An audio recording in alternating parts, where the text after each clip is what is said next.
అంతేగాని 5 ఏళ్ల పిల్లాడు అల్లరి చేయకపోతే అల్లరి చేస్తాడు, 4 సామాన్లు పగలగొడతాడు, పగలగొట్టకుండా చూసుకో, అంతేగాని అది నేరం చెప్పకూడదు దాని మీద. అది అల్లరి చేయడం లక్షణం. అది చిన్నపిల్లలు 10 ఏళ్ల లోపు అల్లరి చెయ్యాలి. అలా చేస్తేనే బాగా వాళ్ళకి అదే వ్యాయామం. వాళ్ళకి అల్లరి, ఆడుకోవడం, కాళ్ళు చేతులు ఆడించడం, తన్నుకోవడం, పడడం, లేవడం, గెంతడం, అదే వ్యాయామం. అంతకంటే ఏముంటుంది? వాళ్ళు పర్వతాలు ఎక్కుతారా?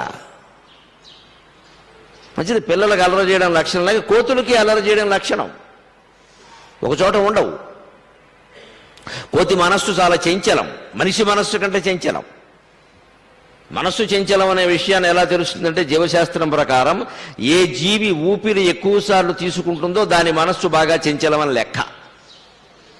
మనిషి నిమిషానికి సుమారుగా ఒక 10-12 సార్లు ఊపిరి తీసుకుంటాడని లెక్క కట్టారు. ఒక 5 సెకండ్లు కోసారని కూడా 12-13 సార్లు ఊపిరి తీసుకుంటాం మనం, అంతకంటే తీసుకోం.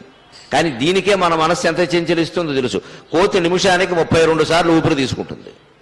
దానికో ఎగబేల్చడం దిగదోయడం, ఎగబేల్చడం దిగదోయడం, ఇదే పని రొంపట్టిన వాళ్ళలాగా. అందుకే దాని మనస్సు బాగా చంచలం. ఈ ఊపిరి బాగా ఎక్కువ తీసుకుని వదిలే అలవాటు ఉన్న వాళ్ళకి మనస్సు బాగా చంచలంగా ఉంటుంది. ఊపిరి సావకాశంగా తీసుకుని సావకాశంగా వదిలేవాడికి మనస్సు స్థిరంగా ఉంటుంది.